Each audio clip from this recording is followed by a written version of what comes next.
Are we wrong? Um,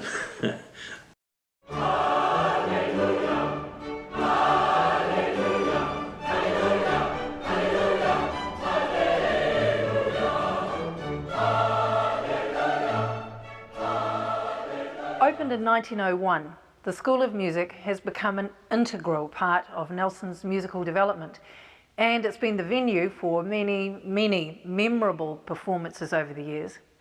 And it's renowned for its incredible acoustics. It seems very fitting, therefore, that the Nelson Civic Choir, founded over a century ago, chose this venue to stage Handel's seminal work, Messiah. I'm Liz Woodall, and I'd like you to join me on the journey that the choir takes to stage this piece. We'll meet some of the members of the choir along the way and find out what really inspires them to be part of this Nelson treasured institution. 1, 3, 5, 8, 5, 3, 1. I should do a whole Scott.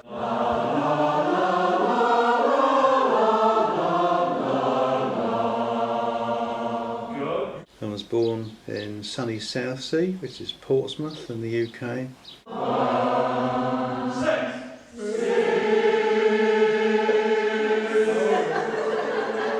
I was born in Zimbabwe, in Bulawayo. My mother was South African. 9, 5. I was born in Sydney many years ago, before the war, but I won't say which war.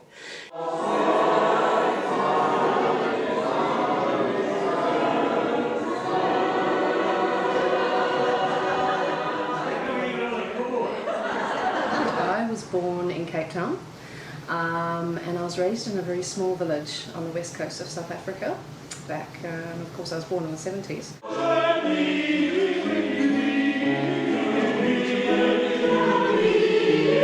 I was born in 1950, so it's a long time ago, in the Netherlands, in a small province in the north, Friesland, where the black and white cows come from as well, the Frisians. So I'm a Frisian.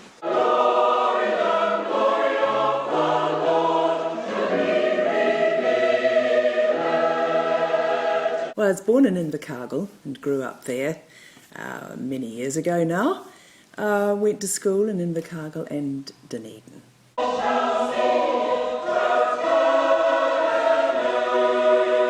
I was born in Nelson, so you'd have to say I'm a Nelsonian. Spent most of my life here, a few years out in the back country teaching.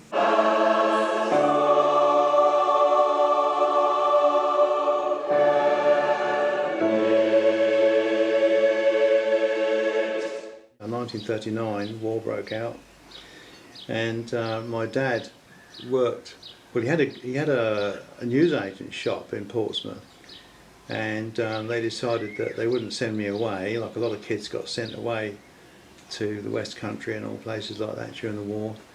But it was a bit difficult for him, and he ended up in the dockyard, and my mum was running the shop, so it was all a bit fraught for everybody. Dad was in the RAF, so we were posted all over the place. And one of the best places we went to was Canada, where we lived on the prairies.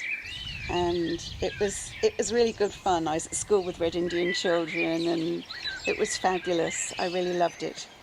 And then too soon, a couple of years later, we returned to England. I grew up and was educated in Sydney, started my banking career over there, and met my wife, who is a Nelsonian, Judith Maxwell as she was. She was nursing in Sydney, and we met at a social club. We met in May, were engaged in September and married in February, so it was a very short and sharp engagement. Spent lots of my early years in Holland. Got to meet my present wife at high school. It was a very Afrikaans town. As an English speaker, I was definitely in the minority, and going to school, you didn't have a choice as to whether to sing. So I was basically thrown into the choir at the age of 6. And yeah, if you could sing, you're in the choir, and that was that.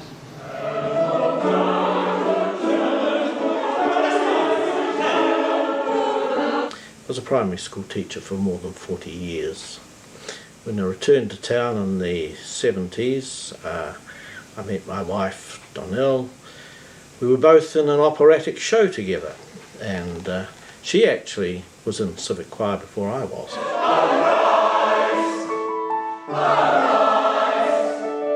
I always loved music. We never went to many shows when I was growing up. I had the radio, the concert program, and that was about it. But I remember everywhere I went I was just humming, and I used to ride horses a lot, and I'd be away out on the paddocks singing at the top of my lungs, but everywhere I was just humming songs. When I was in the RAF, actually, that's when I found I could sing, because they said, would you like to join the choir or something, and I didn't really think about it. But no, I quite enjoyed that. It was different. It's just completely sort of got me off of various duties as well, which is quite good. Skyville. Probably about 13, and I realised I had got a singing voice. But Dad always said, oh, you can't manage these things, it's all right, leave it at your own. So I never talked about my voice to anybody because I didn't have the confidence to sing in public or to sing solo. But we once did the Barber of Seville at boarding school, and I loved it.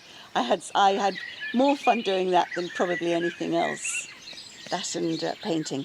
So that's what I did. And then later on in life, met Colin and decided that we'd settle down together. And we met on World Day for Laboratory Animals on the March in Sussex. I can remember the old shelter and going out at night and the bombs coming down and the buzz bombs going over. I can still hear it. I can still know when they call Brennschluss, when the engine cuts out and you wait for the impact. And that was quite, I mean, I was only a kid, obviously. Didn't really know what was going on, but my dad used to go out picking up shrapnel, and much to the horror of my mother, I said, come in. But yeah, so happy days, and I can remember seeing a parachutist coming down, a German, landing on the gasometer, which was quite near me, Rudmore Street, Portsmouth. It's all changed now. Where we used to live is completely gone. There's a big roundabout, and that's where you catch the boat to go across to France.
decided, or I decided really, that I would like to come across to New Zealand. It was my decision rather than Jude's, even though she was the Kiwi and I was the Aussie. I fell in love with Nelson and thought this was the place I eventually wanted to live.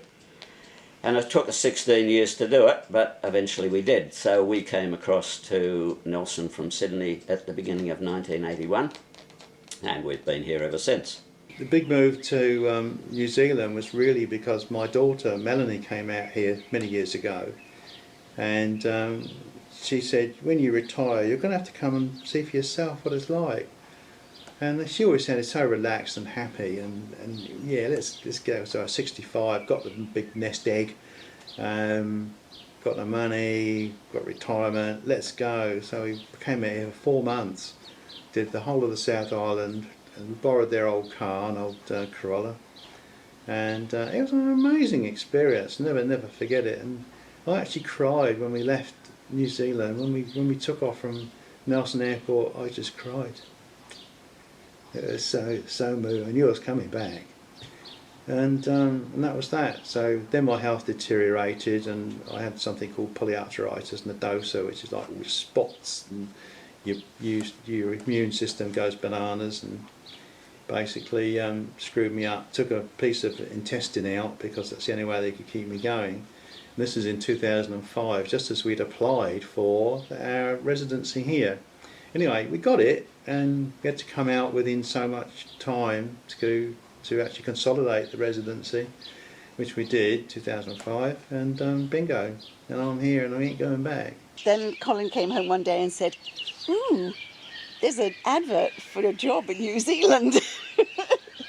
So I said, okay, well, if you don't get the job, don't come home.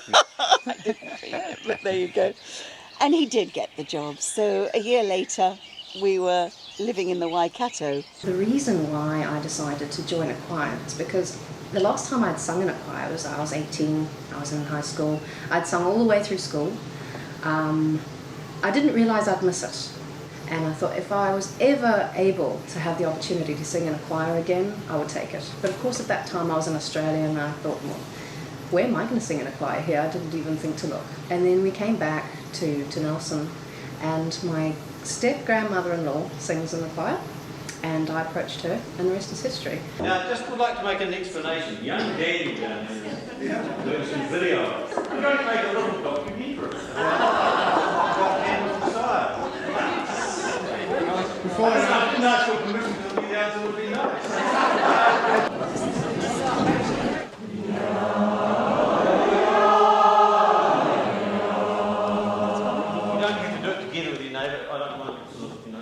Or, as in a rowing boat, yaw again.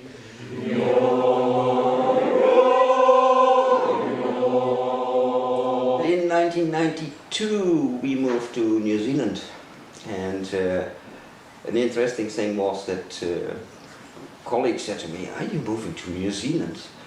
And how do you experience that country?" I said, "Well, actually I've never been there." They said, "Not even for a holiday." I said, "Oh, come on, that's too far. If train number 4 doesn't come there, it's too far away from home." So we knew about New Zealand via family who lived here, but we'd never been here, and we just sold everything we had because we felt that that was the right thing to do. Children were 6 and 9 then, and that's a good age to still move them. After that it's problematic. My singing experience began with the church choir at All Saints in Nelson when I was a lad. They had a choir of over 30 voices, and part of that was the 10 children in the junior choir. The organist of the time was Arthur Lilly. Now he was Ralph Lilly's father. Ralph Lilly was the music master at Nelson College in the 50s and the 60s.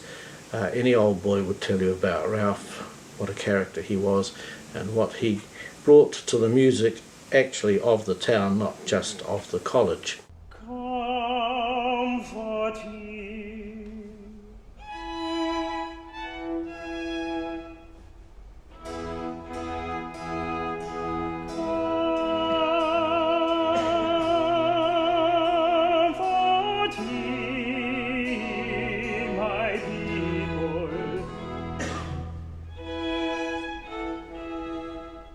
26th of October, and the usual rehearsal venue, the School of Music, is unavailable. With such a large group, finding an alternative space can prove to be a challenge. Fortunately, another historic Nelson institution, Nelson College, is able to cater to the choir's needs.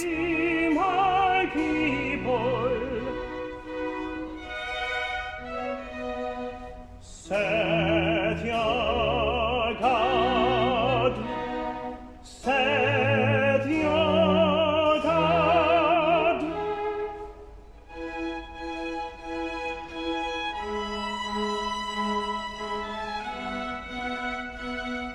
Speak ye comfortably to Jerusalem.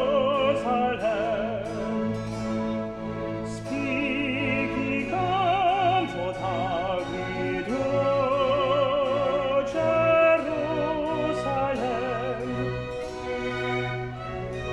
and cry unto her that the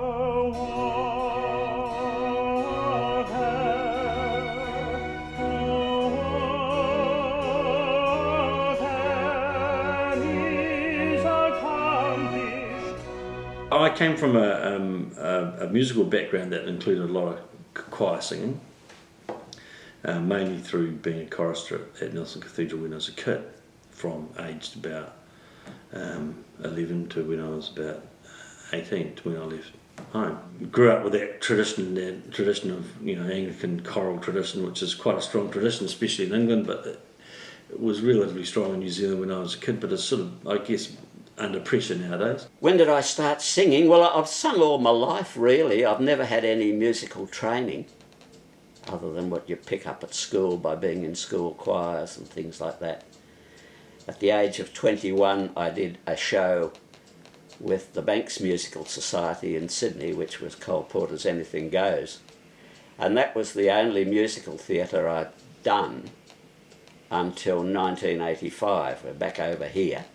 So it carried on from basically Eastbourne after the marriage. My second marriage was with Carol, and she was a tape hanger in the Department of the Environment computer room. And of course we used to work 3 shifts, and it was pretty hairy actually, 3 shifts, days, nights, evenings and so on. And it makes you go grey. But nevertheless, there were lots of things to do, and I became a radio ham, which is something I've been doing, for 40, 50 years I suppose now. When I retired at 65, I was doing sort of desk work really, producing mod leaflets for the RAF, various bits of equipment that our company made, which is all to do with navigation and reconnaissance and the old Tornado aircraft. So I used to get around a bit. I actually sat in a Tornado. This was quite an interesting experience. So in England we had everything from parrots to budgies to rabbits to... I spent half the day cleaning out all these animals, and one day a girlfriend said, let's collect some chickens from a farmer a battery farmer who doesn't want them anymore. So we did 6,000 chickens we rescued from a battery farm